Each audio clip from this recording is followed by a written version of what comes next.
let's start. So the Yetzer Hara will tell you at some point. The Yetzer Hara tells somebody that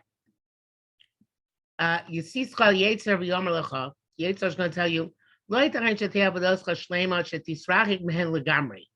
Your avodas Hashem cannot be complete until you distance yourself completely. In other words, that you used to be so careful from being from gaiva, from being arrogant and proud, that you should completely cover yourself up and not let anybody know that you're a good person. So tovim, such as you cover your good deeds, and to show the opposite of what's really in your heart. Daven a very short Shmoneh Esrei. You want to study some knowledge, go do it alone. Don't do it with anybody else, in front of anybody else. Do it in secret. Nobody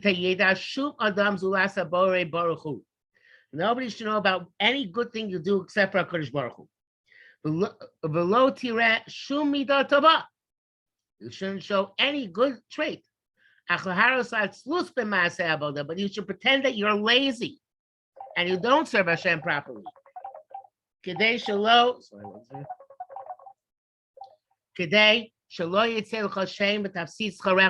So you shouldn't get a name of being a tzaddik and lose your reward. And therefore you won't tell anybody to do good. You want more people not to do bad.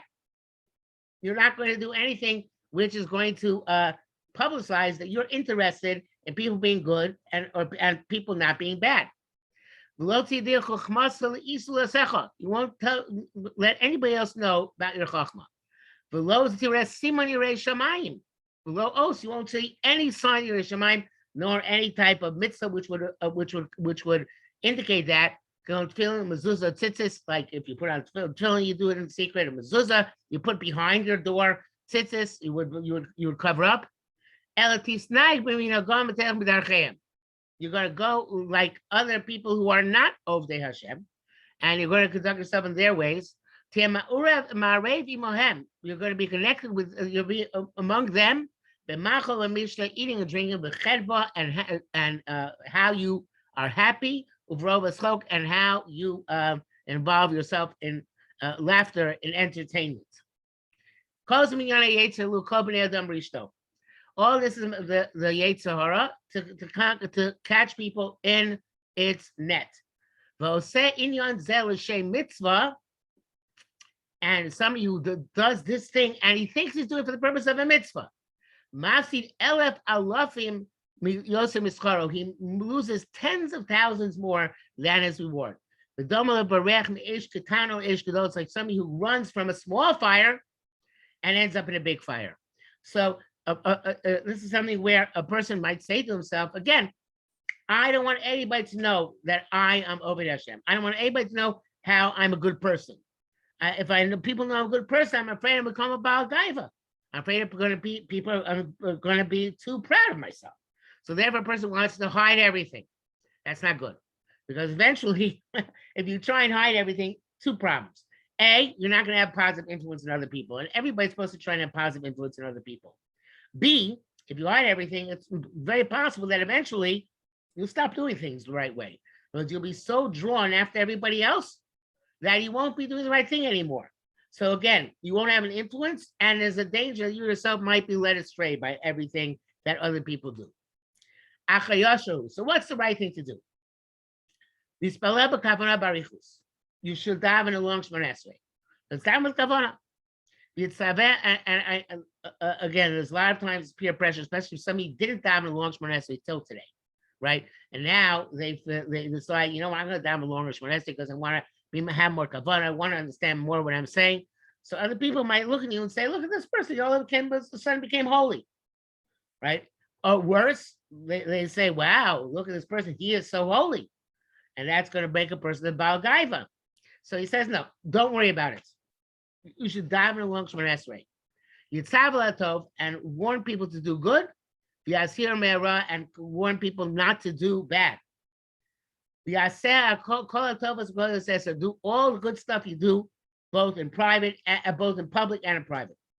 What if they give you honor for this and they praise you? Ein mazik lo b'shevach. The fact that they honor, give you praise, it doesn't damage you. It doesn't hurt you. Why? Because that's not why you did it. If you're doing what you're doing in order to get praised, other people should give you compliments and say nice things about you. That's a problem. But if you're doing the right thing and then it happens to be that people who say nice things about you give you compliments afterwards, that's not a problem. You don't have to worry about that. So when you do a good deed, think to yourself, who do you want to be the entity which rewards you? Who am I looking to do good for? Hashem Me'akel, if I'm looking to do good because Hashem wants me to do good, who shalem? That's great. That's perfect. But if you're looking to get a reward from other people, ain't no shalem. That's not perfect. Now, it's not saying you shouldn't do it because we have a principle in Torah and we talk shlo lishma ba lishma. Even if you're doing things for the wrong reasons, you should do them anyway, because eventually you're going to get to do things for the right reasons. And therefore, despite the fact that you do get pride from what you're doing, hopefully you'll work it out over time. You know, a lot of the problem in the schools which we have today is that all our schools are based on competition. And everybody in school competes with everybody else to see who is the best, and whatever it is. And there's always, obviously, if you get the top grade, then you're considered to be better. If you're better in the sports, you're considered to be better.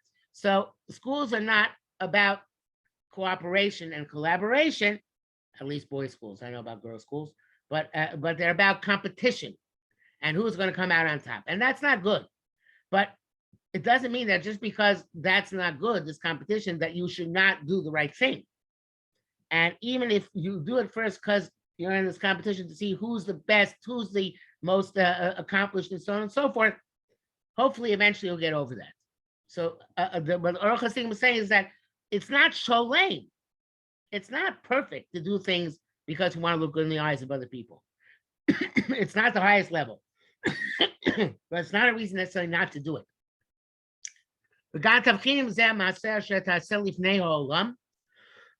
It's another way to tell if what you're doing is you're doing because of pride or because it's really what you want, is the right thing to do.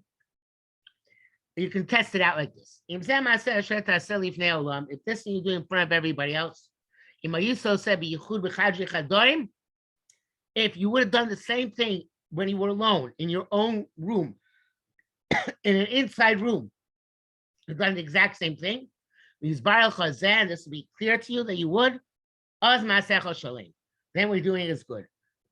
In other words, a person can always test themselves. How do I know what I'm doing for the sake of Hashem, for the sake of other people? If I do things the same when people are watching me, people not watching me, then I'm doing things for Hashem. If I do things when I'm by myself, which are different than I do when I'm in front of other people, that's a problem.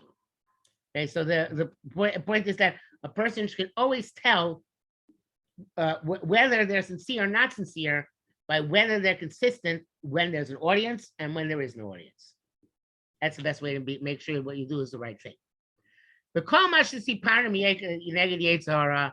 Everything we said about the Yetzirah, it's only a drop out of the sea. Yes.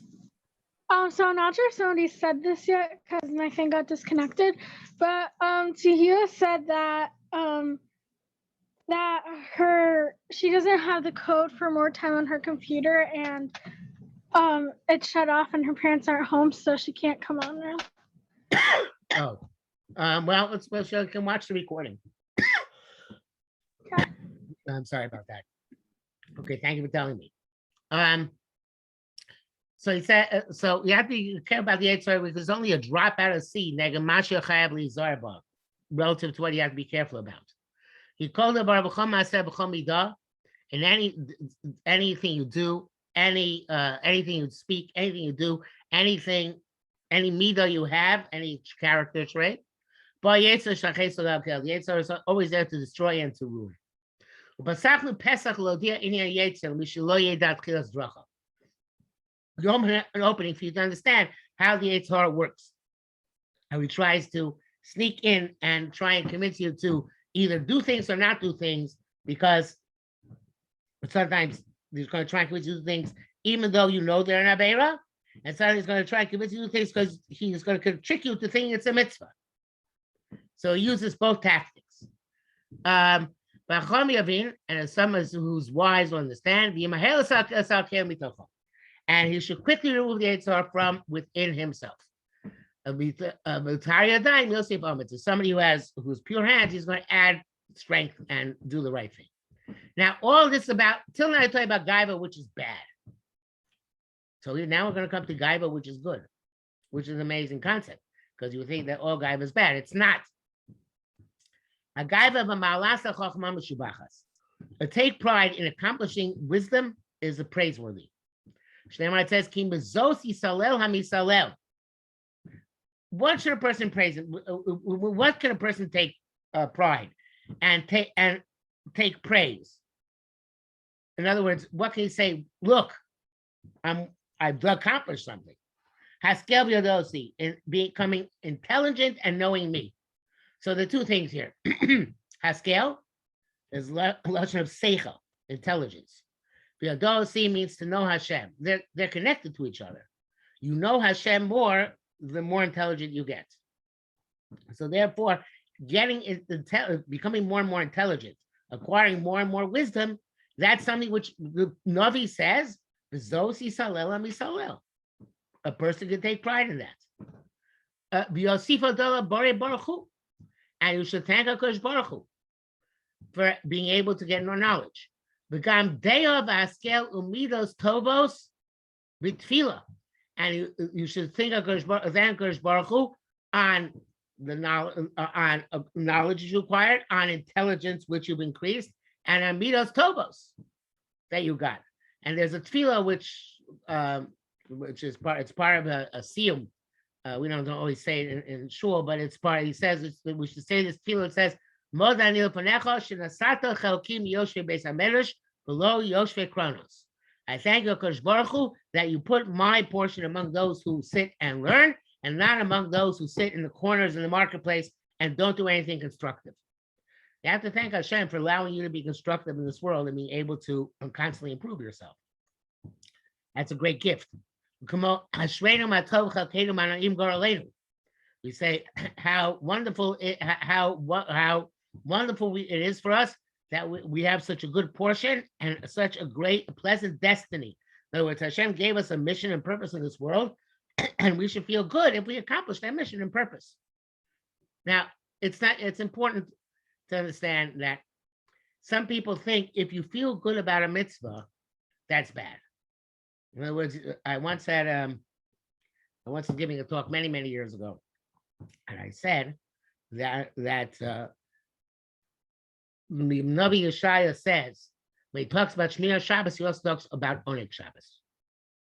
And it would seem that Oneg Shabbos is a separate thing than Shmir Shabbos. Why talk about the two things together? So Rav Dessler says, to do a mitzvah lishma means that you enjoy doing the mitzvah. And that means Shabbos, without Oneg Shabbos, is not a mitzvah lishma, because you're not enjoying it. So therefore, Oneg Shabbos is not separate from keeping Shabbos. So there's one guy in the audience who got up and he said, "You're wrong. I hate Shabbos. I'd rather be on the beach every Saturday, and I hate shuls, and I keep Shabbos anyway. And that's Shabbos lishma. Why? Because I can't stand it, and I do it anyway." So many people have this misconception that to do something lishma for the right reason means to do it even though I can't stand it. Even though I'd much rather be doing anything else, I do it anyway. That's not to do something lishma. That's not, because like it says here, you have to say, Ashreinu matov chelkeinu manoy garleinu. Only when a person thinks to himself, wow, how lucky, how incredible it is for me to have Shabbos. So then that Shabbos is considered to be lishma for the right reasons. Because obviously Hashem gave us Torah mitzvahs in order to give us happiness and in order to give us meaning in this world. So therefore, if you're doing a Torah and mitzvahs the right way, so it should give you meaning and it should give you happiness. Now, of course, even if it doesn't give you meaning and happiness, like I said before, you should do it anyway, because eventually, hopefully, it will give you meaning and happiness, even if it doesn't right now. But the right madrega, the right level, and the right way to do mitzvahs is to have pleasure from them, to feel that you're special and significant and happy. And that's why in the bracha for learning Torah, it says, "V'harevna es divrei saras chabefinu." What does it mean, "v'harevna"? It means something which is a rave is something which is fragrant and sweet. There's a special bracha. If you smell a very fragrant oil, you make a bracha, Baruch Borei Shemen Orev. Hashem created a very pleasant oil. So something which is orev is pleasant, smells good, tastes good. So we ask the Kodesh Baruch Hu to make Torah pleasant for us. The question is again, why asking Hashem to make the Torah pleasant? As long as we learn, what's the difference? So the answer is this bracha is about learning Torah Lishma. It says, etc.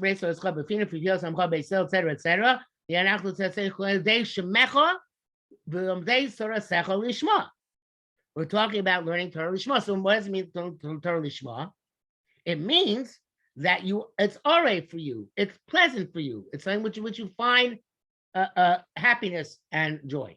Now, this principle applies in general to any discipline, any type of knowledge. If you enjoy learning it, it sticks much more. In other words, I can't stand math, and no math ever stuck with me.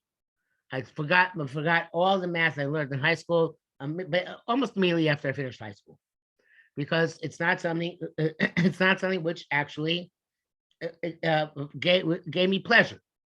On the other hand, history, of course, Torah, other subjects which I enjoyed, they stuck with me. I didn't forget them as much, because when you enjoy something, it sticks to you. When you don't enjoy something, it just slides off. It doesn't adhere to you. It doesn't connect to you. You don't connect to it. It doesn't connect to you. So therefore, a person has to try and enjoy. And that's why Chazal say, person should learn the two interpretations of this, both of which are true. A person should learn in the place which he enjoys.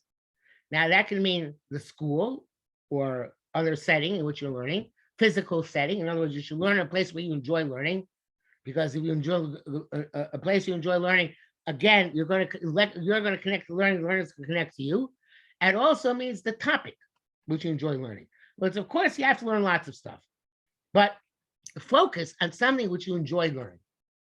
And because something which you enjoy learning is going to stick to you more than something which you don't enjoy. So therefore, if you have the Torah is very broad, and there are lots of opportunities to choose the Torah which you enjoy learning. Just like by mitzvahs, there are many different mitzvahs. So Chazal say we're not told to reward mitzvahs, so that people should choose the mitzvah which speaks to them to be the one to focus on. Of course, you have to do all the mitzvahs, as many as you can, I should say. But everybody can find a mitzvah which is particularly pleasant and pleasurable for them. And that mitzvah is the mitzvah to focus on. Besides all the other mitzvahs you do as well, the mitzvah which you can enjoy the most is the mitzvah you should focus on the most. So in learning, both obviously in Torah and even in secular studies, or perhaps even more so secular studies, you have to learn what you enjoy learning. And you have to try and enjoy more of your learning in order for it to stick to you, in order for it to connect to you, in order for you to connect to it. And you should find a place when you enjoy learning. Obviously, hopefully, if you pick the high school, which you think is going to be a place where you'll enjoy the atmosphere and learn better because you like the atmosphere there. And also with mitzvahs, you should find the mitzvah which speaks to you the most and make that your mitzvah. And then all the other mitzvahs you should do as well, but the focus should be on what you enjoy doing. Okay, the problem is schools are not good for this in general. Schools are very unhealthy institutions in this regard, because we force everybody to learn everything, even stuff they can't stand. So it's not, it doesn't help. Usually what happens when you do that is that people end up not enjoying anything really because of what's being forced down their throat. So it's a challenge. You have to, even though some of the stuff is being forced down your throat, you learn it because despite the fact you have no pleasure in it, you have to not forget to try and find what you actually derive pleasure from and focus on that. So that's what fits into this line here. You have to find something which makes you feel I'm happy that I have this portion and that this is my destiny. In other words, what does it mean, destiny? Destiny means every person, based on what they love to learn or love to do, should plot out their future. In other words, when you choose a career, or you choose a place to live, or you choose a society in which to live, you choose a career or a place or a society based on what you love doing. If you can, not everybody can do that. But if you can, then that's that you do things which are what you love, and that's your destiny. That was what Hashem gave you a special affection for in order that you should pursue that in this world.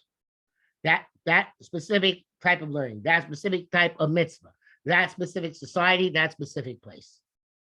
It's interesting because Chazal say, in terms of place, there's the idea chen mokom al there's a special chen, a special charm which a place has to people who live there.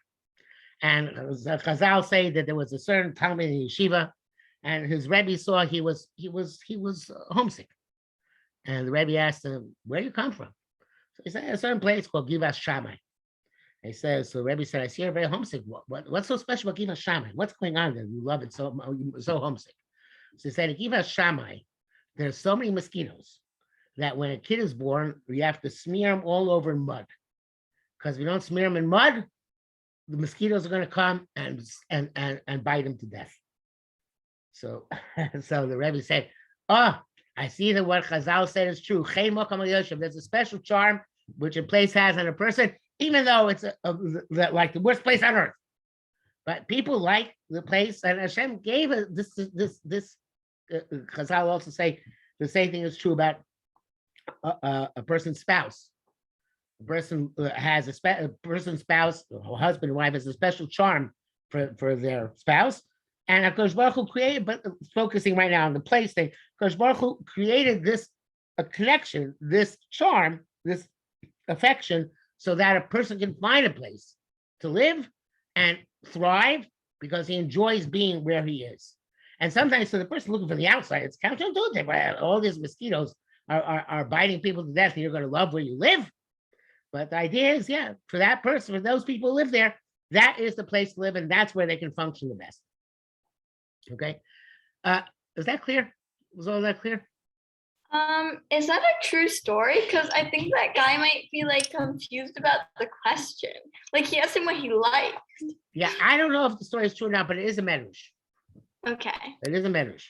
So I guess that was like the, it's true also sometimes in sports teams. I have deal. I wouldn't. I don't understand the idea of rooting for a losing team, right? Why would somebody be a fan of a losing team? It's ridiculous. So choose them. Be a fan of the Yankees because they win the most. They won the most World Series, right? But some people will be fans of the teams of the places where they live, even though they're lousy teams and they have no chance of winning anything. It's a simple principle. People are fans of the sports teams because they like their place, even though it's a ridiculous thing with which to identify.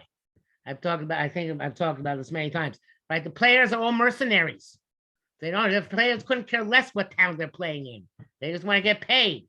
The people who own the team have no interest really in the town. They just want to make the most money.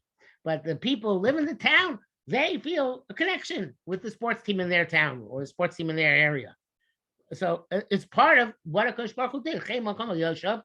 Includes also this irrational connection to a sports team, even though it's a losing team, and even though none of its players really care about your town, and even though its owners don't even care about your town. But that's Chen Mokom Al Yoshvo. Has a special charm. Okay. Val Zen Amar, Va'igba Libo B'darkei Hashem. If a person's heart is allowed to be high, if it's with about the pathways of Hashem.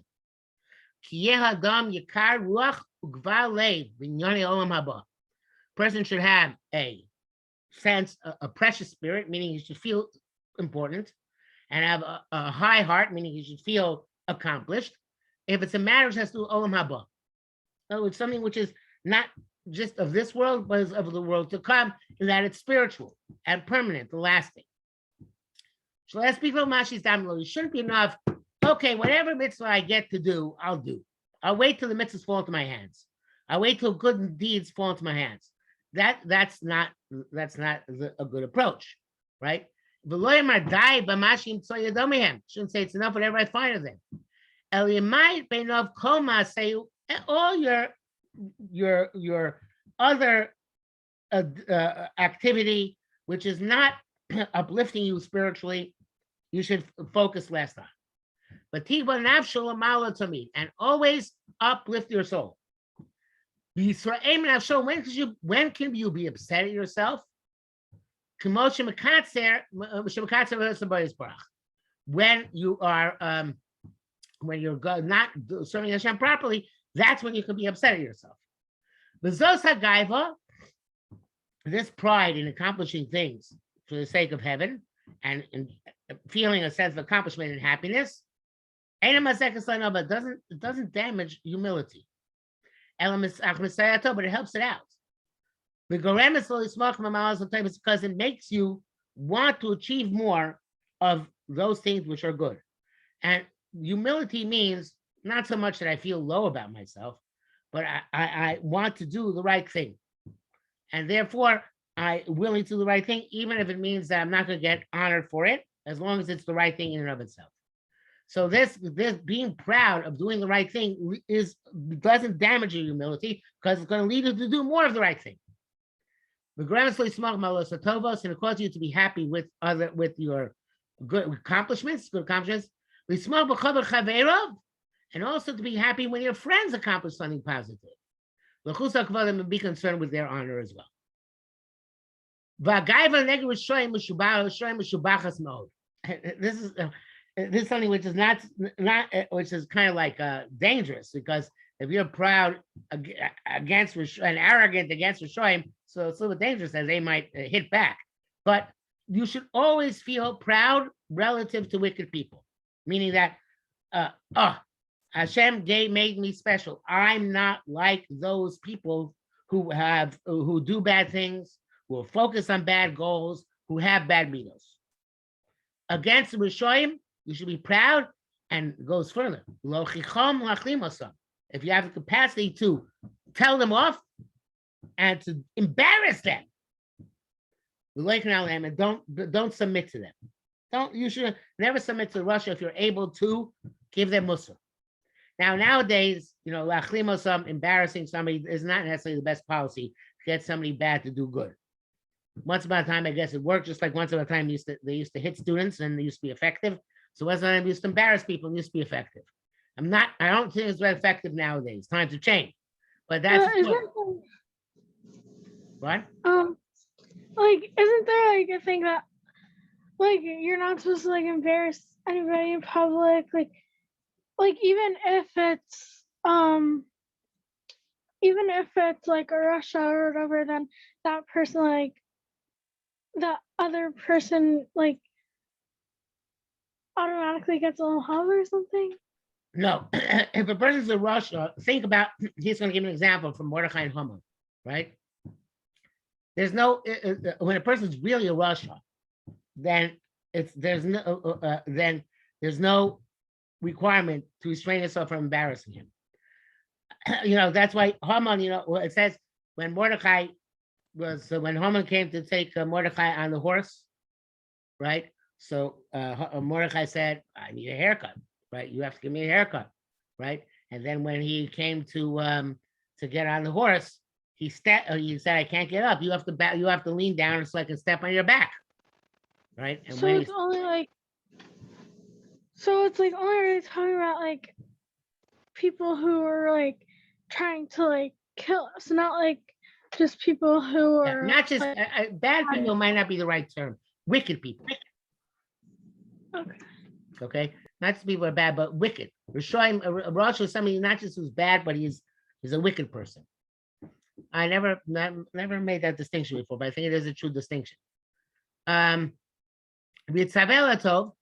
you should to direct people to good. To warn them against doing bad to the extent that you can. Now, the thing is like this. A lot of people say, look, this person, they think so holy. They're giving us musar. Well, they're so arrogant on their part. Who are they to give us musar? So Orchos Tzaddikim is saying a very big chiddush. He's saying, you should do it anyway. Saying that since you're doing it for the sake of heaven, you're not doing it for your own pride. You're doing it for HaKadosh Baruch Hu's sake. You go ahead and do it anyway. He's praiseworthy. And don't submit yourself to a shoyim como Mordechai. Nichna Hama didn't submit himself to Hama. Mitzvah, a love lasos.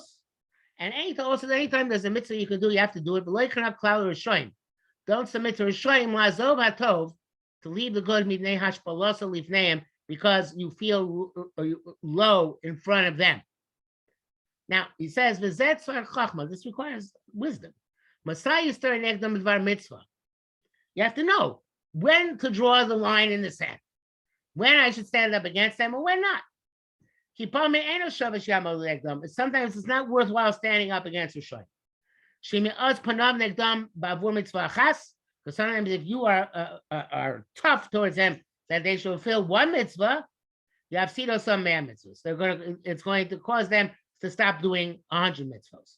So like a teacher sometimes will come down hard on a student and say, you know what, you're not learning well, and as a result, that student will stop doing other mitzvahs. They'll feel, well, this teacher is just mean to me. Torah is mean. I'm not going to do anything. So that's a bit of an exaggeration. But the point is, you have to always know what's going to work and what's not going to work. Okay, so perhaps that's to analyze it based on the time and the matter. Then he should arrange his deeds. Something which you just cut them slack, let it go. And there are things you shouldn't let it go, no matter what. And those things you have to, with all your physical strength and all your possessions, you have to stand opposite to Shoyim. And don't submit to them. But this is only for mitzvah, only for matters of mitzvah. If it's about a commercial activity or some other thing which has to do with this world, not the world to come, you can't flame. Then don't bother fighting them. It's not worth it.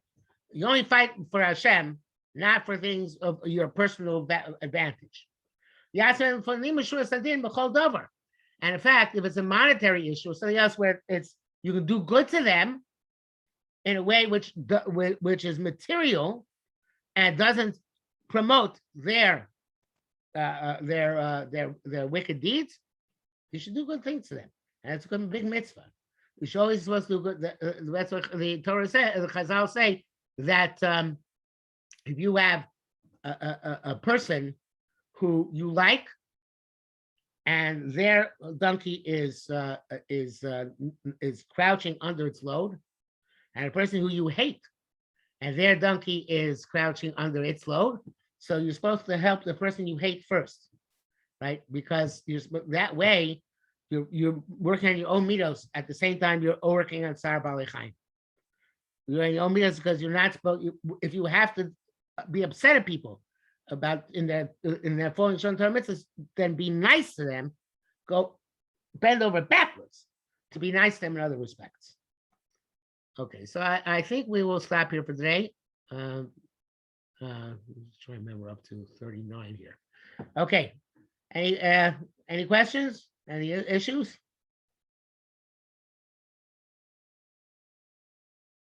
Oh, no? Okay, so we'll try again for next week at 8 o'clock.